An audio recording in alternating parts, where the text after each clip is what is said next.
अस्सलामुअलैकुम।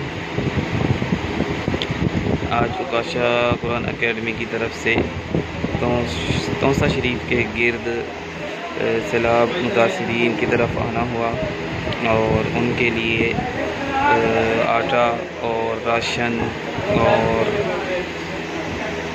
बच्चों के लिए खाने की चीज़ें और चने वगैरह, गुड़ वगैरह, ये सब चीज़ें जमा की हैं और लोगों को जो है वो हमने देने भी शुरू कर दिए हैं। लोग आ रहे हैं जो यहाँ के मुतासरीन थे, ज़्यादा मुतासरीन थे, तो यहाँ के मुकामी लोगों ने उनके नाम लिख लिए रहदा पर्ची पर और वो उनको घर से बुला कर ला रहे हैं और इनको राशन तकसीम कर रहे हैं।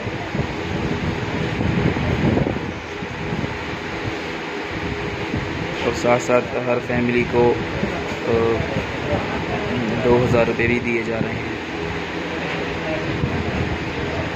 अल्लाह ताला जो है इस मेहनत को कबूल व मंजूर फरमाए और जहाँ कहीं भी सैलाब से मुतासर लोग हैं, अल्लाह ताला उनकी गैब से मदद फरमाए।